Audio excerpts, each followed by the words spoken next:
All right, so at this point, we are going to extend our learning one more time with songs and screens. Basically, it's really, really popular in games to have a song that just automatically starts playing upon a screen being displayed.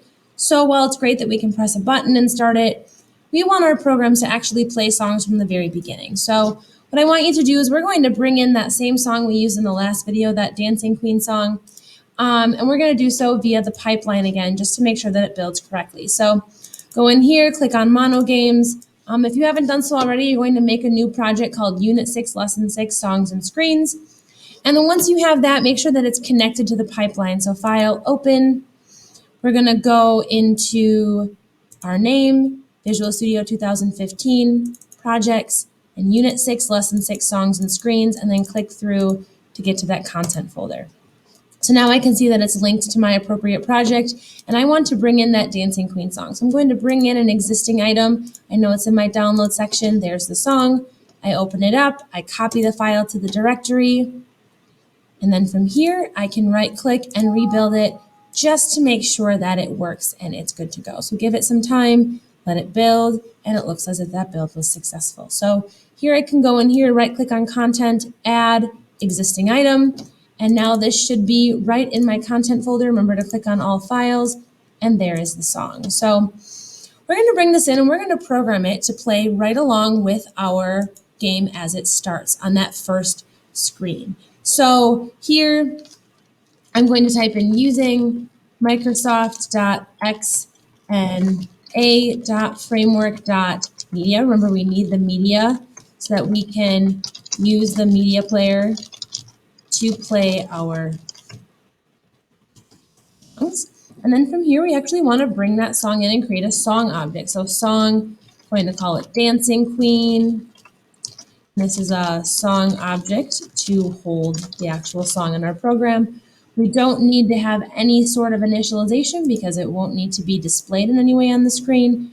And then if we go into load content, this is where we load in our song. So we have our Dancing Queen song, and it's this.content.load. We're loading in a song object, and it's called just dancing underscore queen. Make sure it matches over here, whatever you have written.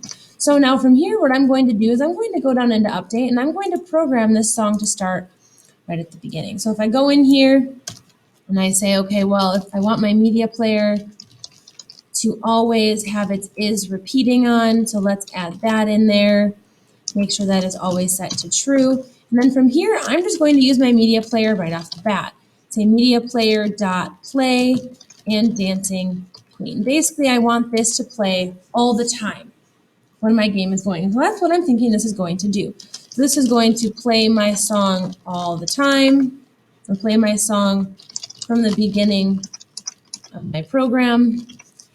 And what this is going to do is this is going to make sure the song repeats. So now if I press play, I'm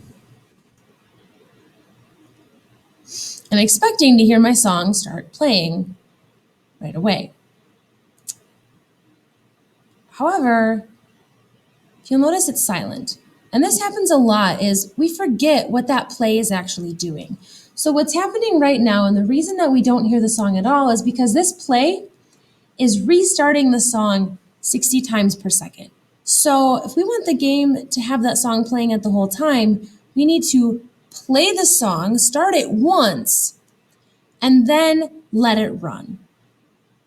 That's kind of the deal. So here, what's happening is it's restart, restart, restart, restart, restart, and it never gets beyond that first 60th of a second. So we're going to have to do something a little bit different to make sure that this runs. Now, what I like to do is I really like to use Boolean values to help me out. So I'll go to the very, very top of this program, and what I'm going to do is I'm going to create a Boolean value called song start. And I'm going to set this value equal to true to begin with. And what I'm going to do is I'm going to say if song start is equal to true, start the song.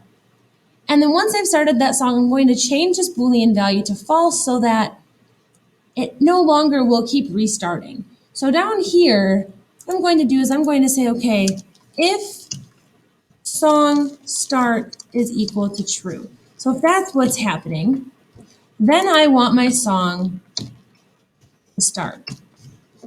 And then once that song start is equals to true, and once that song starts, what I'm going to do is I'm going to change song start equal to false. And so what's going to happen here is the song's going to start playing, song start's going to change to false, and it's going to basically halt the song from restarting. So basically this is saying the song has started, no need to restart it again. So now if you press start, what you'll notice is the song starts and it continues to play. So just that little change in there, that little change where we created this variable to start the song makes a difference. So make sure you keep this in mind as you move forward in our next program. Our next program will actually be asking you to have different songs playing on different screens and using a variable like this to ensure, or just keeping in mind that that song could be starting 60 times per second. So looking at your code and saying, is this restarting over and over and over again? Or is it starting once and then is it jumping out and letting the song just play? So kind of keep this in mind as you move forward. That is probably the trickiest part of including songs in your background, is just that idea that being careful that it's not restarting itself 60 times per second.